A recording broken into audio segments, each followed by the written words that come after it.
I think that everybody within the leadership has tried to say that they are all happy to fight corruption. They would like corruption to be fought, and they would like action to be taken against those people who misuse public funds.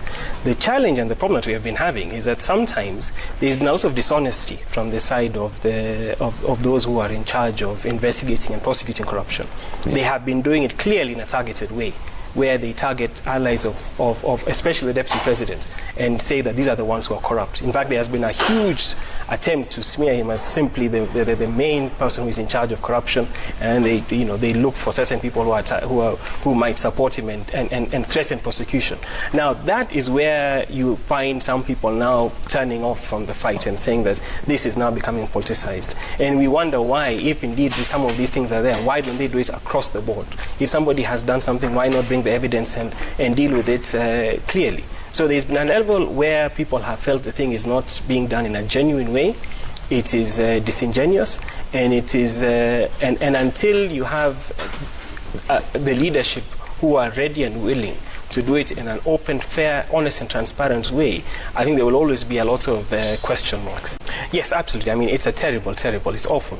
I mean, the way Matiang'i spoke yesterday with so much arrogance and so much disdain is one of the things which I think puts people off, because why should you come and abuse people and be in such and use that kind of language? He's a public servant. He's supposed to have some level of humility. When he's being asked a question, he's supposed to answer that question articulately, but only sticking to the points without necessarily adding insults to it.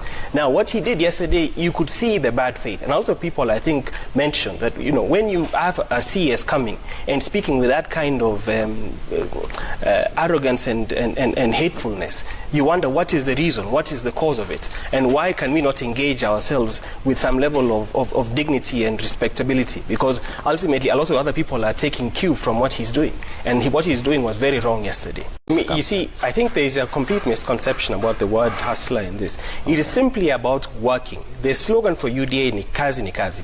So if you work and if you are interested in bettering yourself from whichever level, that is actually what we want to try and address, because the issue is that at the moment policies have not been geared towards those who are hardworking Kenyans. Yeah. And Kenya is an extremely hardworking country.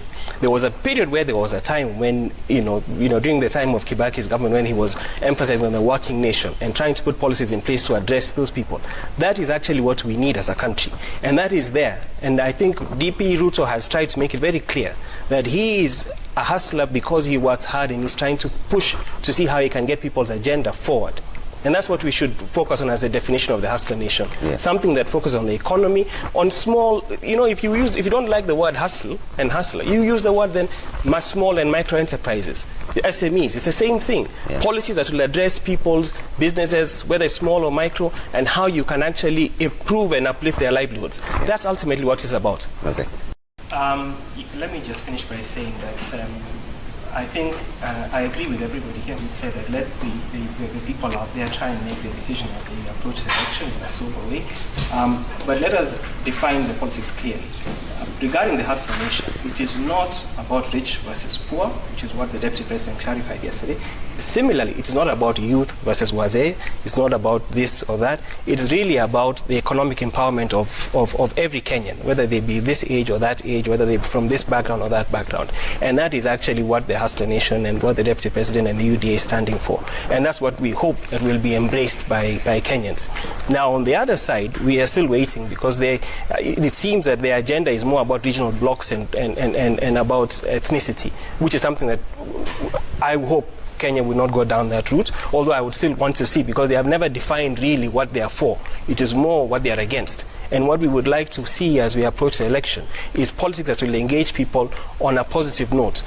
From our end, we want to focus on the economy, focus on jobs, focus on uplifting people, and that is the aim of the UDA, the aim of the hustler nation. We will still wait to see what that side is, but let it hopefully not be something divisive. And let the people next year try and make a decision based on that.